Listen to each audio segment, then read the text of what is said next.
Halo teman-teman, bertemu lagi dengan saya Anita di acara podcast Krisis Dunia dan kita di sini sebagai tuan rumah. Kita akan lanjutkan pembahasan kita tentang peristiwa-peristiwa akhir zaman. Nah, di podcast yang sebelumnya tentang Gereja Allah akhir zaman pasal keempat, sekarang kita akan melanjutkan pasal kelima dengan topik kehidupan beribadah dari umat yang sisa. Bersama saya sudah hadir Pendeta David Panjaitan. Beliau adalah Kepala Bagian Kerohanian Lembaga Tuhan Rumah Sakit Advent Bandung. Apa kabar Pak Pendeta? Kabar baik Anita dan teman-teman sekalian. Baiklah, apakah Anda ingin tahu apa yang Alkitab katakan tentang peristiwa-peristiwa akhir zaman? Dan apakah Anda ingin mempelajari lebih lanjut tentang tanda-tanda akhir zaman dan bagaimana mempersiapkannya? Nah, saat ini kita akan membahas pada kesempatan ini.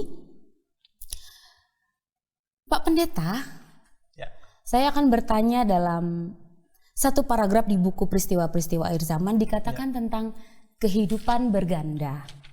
Di halaman 44 Pak Pendeta. Boleh tolong Pak Pendeta jelaskan kepada teman-teman kita semuanya, apakah itu tentang kehidupan berganda? Silakan Pak Pendeta. Baik, terima kasih Anita dan teman-teman sekalian. Saya harus rapikan dulu, saya punya kacu ini. Oke, apa itu kehidupan berganda? Kalau kita merujuk kepada ilustrasi yang disampaikan oleh Yesus Kristus dan pernyataan dia, aku adalah pokok anggur, kamu adalah ranting-rantingnya. Dan pokok anggur itu harus berbuah. Ya. Jadi setiap kehidupan orang Kristen itu harus berbuah. Itu prinsip sederhana daripada jawaban daripada Anita tadi. Apa itu artinya hidup berganda? Jadi setiap manusia itu harus menghasilkan apa? Menghasilkan buah-buah di dalam kehidupannya. Kalau kita merujuk kepada buku Galatia 5 ayat 22 atau 23 kah itu? Buah roh adalah apa? Kasih dan apa lain sebagainya. Jadi setiap kehidupan manusia itu harus apa? Harus berbuah. Nah, pertanyaannya adalah bagaimanakah caranya agar manusia itu bisa berbuah? Kan begitu. Nah, tadi saya katakan bahwa Yesus katakan aku adalah pokok anggur, kamu adalah ranting-rantingnya. Lalu ranting-ranting yang tinggal di dalam Kristus itu akan berbuah. Jadi pertanyaannya tadi, bagaimana caranya agar ranting-ranting itu berbuah? Ranting-ranting itu berbuah harus terkoneksi dengan pokok anggur itu. Ya. Nah, di sisi lain, sering orang bertanya tentang doa, berdoa. Apa itu doa? Paling tidak ada dua pengertian doa. Doa itu satu adalah nafas kehidupan rohani seseorang. Itu satu. Lalu yang kedua, doa itu adalah alat komunikasi rohani kita dengan siapa? Dengan Tuhan. Jadi, bagaimana caranya agar kehidupan orang Kristen itu berganda atau berbuah? Ya, berlipat ganda. Harus tetap terhubung dengan pokok anggur itu dengan cara bagaimana? Dengan cara berdoa. Artinya tetap terhubung. Kebetulan Anita, kita bekerja di lembaga rumah sakit. Orang itu dinyatakan hidup kalau masih bernafas. Ya. Kalau sudah tidak bernafas berarti dinyatakan tidak hidup. Jadi bagaimanakah bisa menghasilkan buah ranting itu kalau tidak bernafas? Arti bernafas itu adalah ada koneksi dengan apa? Dengan sumber kehidupan. Contoh di ruangan kita ini banyak lampu yang kita gunakan, ya lampu studio untuk menerangi muka kita yang tidak terlalu terang ini kan, Anita dengan juga pemirsa. Jadi lampu ini akan menyala, menghasilkan cahaya kalau lampu ini dikoneksikan dengan sumber energi. Kalau itu tidak dikoneksikan, maka lampu ini tidak akan menghasilkan apa? Cahaya. Artinya lampu itu akan mati. Ada sebuah kutipan di sini dikatakan, tak seorang pun akan aman untuk sehari ataupun sejam tanpa doa. Jadi bernafas kan nggak disuruh tuh. Ya. Ya, mungkin Anita tahu, tapi saya pernah baca sebuah artikel dikatakan demikian. Kalau ada seorang bayi baru lahir terlambat bernafas sepersekian detik saja, akan ada kerusakan permanen di dalam otak bayi yang baru lahir. Jadi baik kita bisa bayangkan orang yang berdoa sesekali, artinya bernafasnya sesekali. Ya. Kita bisa pastikan bahwa akan ada kerusakan permanen di pikiran rohaninya. Bisa kita pastikan bahwa dia tidak akan menghasilkan buah yang berkualitas. Oke. Nah, itulah teman-teman yang dimaksud dengan kehidupan berganda. Penjelasan yang sangat jelas sudah dijelaskan oleh Pendeta David. Kemudian dikatakan lagi oleh buku ini, Pak Pendeta, biarlah imanmu disokong oleh firman Allah. Tentunya firman Allah itu dasarnya adalah Alkitab, Pak Pendeta. Nah, seberapa penting kita belajar Alkitab dan bagaimana cara memasukkan ke dalam ingatan kita, Pak Pendeta? Baik, ada dua hal ya tadi, seberapa pentingkah kita mempelajari Alkitab dan bagaimana caranya kita memasukkan Alkitab ke dalam pikiran kita. Bayangkan Anita dan teman-teman sekalian, Alkitab itu kan terdiri dari 66 buku. Kalau saya tidak salah ingat ada sekitar 31.000 ayat. Ya. Gimana mau ingat itu semua? Ya. Otomatis tidak bisa. Saya tidak tahu Anita bagaimana cara membesarkan anak siapa namanya saya lupa. Mahesa dengan Hinesa. Anita tahu kan Jeremy ya? Ya. Jadi waktu dia belajar dulu masih kecil, belajar matematika dia nangis. Lalu saya bilang, Jer, jangan kamu hafal tapi kamu mengerti maksudnya apa. Ya. Kalau kamu mengerti maksudnya apa, dibulak-balik pun itu rumus matematika kamu bisa mengerti. Jadi bagaimana caranya agar kita bisa memasukkan Alkitab dalam pikiran kita? Pertama, mengerti dulu Alkitab itu. Ya, mengerti Alkitab itu. Jadi di dalam dunia teologi ya, ada yang namanya revelation. Revelation itu adalah pernyataan Tuhan. Jadi ada revelation, inspiration dengan illumination. Jadi inspiration itu adalah Tuhan menginspirasikan penulis-penulis Alkitab. Itu yang inspirasi. Lalu revelation itu adalah penulis Alkitab ini menyatakan karakter Tuhan. Lalu ada illumination. Illumination itu adalah penampakan, kalau dalam bahasa umumnya. Illumination itu adalah para pengkhotbah menyampaikan karakter Tuhan. Melalui apa? Melalui firman-Nya. Jadi revelation, inspiration, revelation dengan illumination itu ketiga kegiatan ini semua diinspirasi oleh Roh Kudus. Jadi tidak heran 1 Timotius 3:16 berkata, jangan pernah mengartikan Alkitab itu dengan pikiran manusia. Jadi mengerti prinsipnya apa yang ada di dalam Alkitab itu. Prinsipnya adalah Allah ingin menyatakan dirinya. Itu yang harus kita mengerti. Nah, saya nggak tahu. Kita waktu ke perkemahan di IUP 2009 ya itu ya. Iya, Pak. Nah, Anita masih baru tamat kalau nggak salah itu ya. Ya. Lalu Anita menikah 2012, saya ingat betul itu.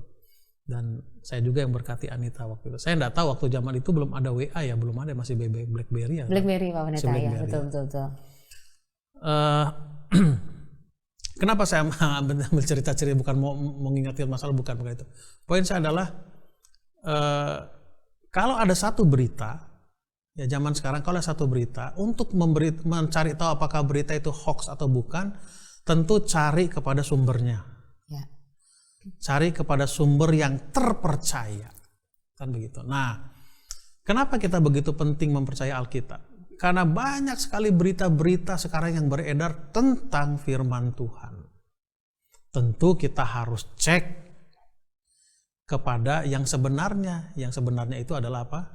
Alkitab kita, firman Tuhan.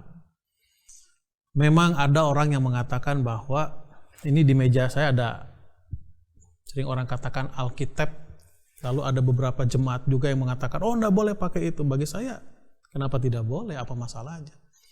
Sering mengatakan, oh kita harus bawa Alkitab yang asli. Bawa tuh yang gulungan kitab-kitab yang terbuat dari kulit itu tuh. Kan yang asli sekarang kan hanya satu, gulungan kitab Qumran kalau nggak salah itu ada di Inggris di museum. Coba bawa tuh. Kalau nggak jadi musuh seluruh orang-orang Kristen, kan begitu. Jadi bagi saya bukan masalah asli atau tidaknya, masalahnya adalah kita baca nggak itu. Makanya disebut salinan. Salinan itu adalah kopi. Ingat waktu sekolah dulu, gue minjem dong catatan lu, mau ngapa? Mau gue salin. Mau gue salin. Loh, pertanyaannya mana lebih berkhasiat, aslinya atau salinannya? Sama saja khasiatnya kalau kita baca. Nah, jadi kembali tadi, seberapa pentingkah, kan itu pertanyaannya kan? Seberapa pentingkah kita mempercayai Alkitab? Sangat penting.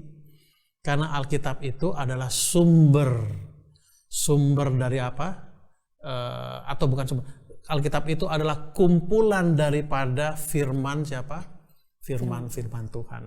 Itu satu. Lalu yang kedua, saya percaya bukan yang kedua, yang ketiga ini kelihatannya. Saya percaya teman-teman itu punya teman. Ya, ada BFF, best friend forever. Saya tahu BFF-nya Anita adalah Ocha. Sekarang yang ada di Kupang. Besti, Pak Pendeta. Ya? Besti. Bukan merek restoran itu kan. Maksudnya begini. Kenapa seseorang itu bisa bertahan, bersahabat, berteman? Salah satunya adalah mereka saling percaya. Saling percaya artinya adalah apa yang dia bilang, dia usahakan untuk ditepati. Nah, apa alasan kita mempercayai firman Tuhan? Alkitab. Alkitab itu berasal dari Tuhan, kumpulan kata-kata atau firman daripada Tuhan itu. Kan kira-kira begitu. Nah, siapa Tuhan kita itu? Siapa Allah kita itu? Sama-sama kita tahu buku Wahyu katakan bahwa Allah itu adalah Alfa dan Omega, yang awal dan yang akhir, yang artinya tidak ada awalnya, tidak ada akhirnya. Artinya apa yang dikatakan oleh satu oknum yang menepati janjinya berarti tetap tetap benar. Itulah alasan kenapa kita harus mempelajari firman Tuhan ini. Lalu saya baca dua kutipan di sini. Firman Allah yang indah itu adalah standar bagi orang muda yang setia kepada Raja Semawi. Hendaklah mereka mempelajari kitab suci. Biarlah mereka memasukkan ayat demi ayat ke dalam ingatan dan menimbah pengetahuan tentang apa yang Tuhan telah katakan. Gantungkan pada dinding dan ingatanmu kata-kata Kristus yang berharga itu. Perkataan-perkataan itu harus dinilai jauh melebihi perak dan emas. Saya tidak tahu keluarga-keluarga sekarang kalau renungan malam dan renungan pagi. Saya ingat waktu saya masih anak-anak dulu, kalau renungan malam itu sekolah sahabat, ayah saya bilang baca ayatnya semua, gantian baca. Jadi sedikit banyaknya berpengaruh ke dalam kehidupan kita. Nah, ini menarik ini Pak Pendeta. Ya. Setelah kita belajar betapa pentingnya Alkitab, kemudian di dalam kehidupan sekarang ini persiapan apa yang harus kita lakukan untuk menghadapi ujian-ujian yang akan datang di masa depan, Pak Pendeta? Ya, benar. Kita dalam konteks MGR adalah rata-rata orang suka kegiatan alam. Ya. Sekarang memang saya sudah jarang. Terakhir saya naik gunung tuh tahun 2015, Anita dan teman-teman. Bulan Agustus ke Gunung Agung. Itu cita-cita yang tertunda karena tahun 95 mau ke sana nggak jadi, akhirnya 2015. Biasanya kalau orang mau naik gunung, paling naik itu jalan ya sehari 2 hari lah ya. Tapi biasanya minimal mereka mempersiapkan diri itu 3 minggu ya. Untuk jogging. Jogging itu pun seminggu 3 kali minimal. Artinya untuk menghadapi satu peristiwa yang menyulitkan, kita harus berlatih. Nah, zaman sekarang kalau kita pergi kemana saja itu tidak ada masalah karena ada GPS, General Position System. Jadi di mana kita berada ditunjukkan di alat itu, di aplikasi itu, dan kemana kita mau pergi, bahkan estimasi waktunya, bagaimana keadaan di jalannya itu diberitahu. Tetapi bersyukurnya kita, saya punya istilah adalah Tuhan itu punya GPS juga. God Prophetic System. Jadi Tuhan memberitahukan kepada kita apa yang akan terjadi di hari-hari yang akan datang, apa yang akan terjadi. Nah, masalahnya adalah apakah kita membacanya atau tidak. Kita mempercayainya atau tidak. Banyak orang yang tidak mempercayai GPS. Yang dipercaya adalah orang ketemu di jalan. Ya. Banyak gitu. Jadi orang yang ditanya, Mas mau ke sini kemana Mas? Tapi ada orang yang mengandalkan apa? GPS. Ada. Nah GPS itu juga kan macam-macam nih sekarang. Ada yang keluaran dari Google, ada keluaran dari, saya lupa apa itu satu lagi. Ada beberapa macam lah. Kan itu terserah mau kita apa, mau pilih yang mana tergantung keyakinan kita. Jadi kembali kepada tadi, memang kita perlu bersiap. Perlu bersiap menghadapi situasi apa? Situasi akhir. Nah, kalau kita membaca buku Wahyu, dan Daniel dan Wahyu, saya sangat menyayangkan kalau ada pembicara yang sangat mengutamakan peristiwa yang terjadi di waktu lalu. Saya sangat menyesalkan. Kenapa? Jangan sampai orang-orang ini dibawa kepada situasi yang menakutkan. Kan sering kita nggak tahu, jangan mudah-mudahan kita nggak buat. Banyak orang tua menakut-nakuti anaknya supaya menurut. Ya kan? Banyak. Contohnya, awas. Gelap. Ya. Nah, banyak. Jadi tidak heran anak-anak sekarang banyak takut sama gelap. Tidur pun jadi nggak mau matikan lampu. Padahal supaya hidup sehat, tidur mati apa? Mati lampu. Jadi kita perlu tekankan pada waktu kita mempelajari Daniel dan Wahyu, setiap peristiwa mengerikan yang terjadi selalu ditulis anak domba itu menang. Jadi itu harus ditekankan bahwa anak domba itu pasti menang. Dan sudah menang. Apa buktinya? Dia sudah mati, dia sudah dikubur, dan dia sudah bangkit. Ya. Sekarang kan sudah di sorga. Nah, siapa saja orang-orang Kristen yang mengandalkan Yesus Kristus, dia pasti menang. Itu persiapan yang perlu kita apa? Perlu kita lakukan, persiapan mengandalkan Yesus Kristus. Kalau Anita ingat dalam buku Daniel, pada waktu Daniel mendengarkan pengumuman ya, Raja Media Persia itu kan, bahwa tidak ada boleh orang yang sembahyang, apa yang dia lakukan?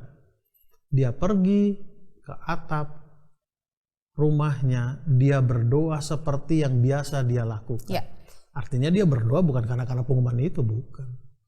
Jadi jauh-jauh hari kita harus bersiap untuk menghadapi situasi yang sulit.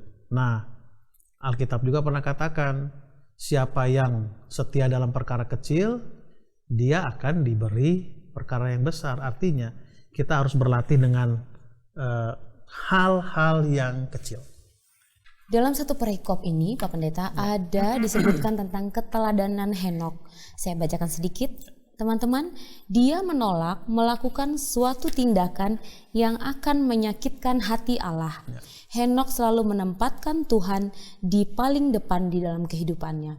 Dan dikatakan Henokh mewakili mereka yang akan diangkat ke surga tanpa mengalami kematian.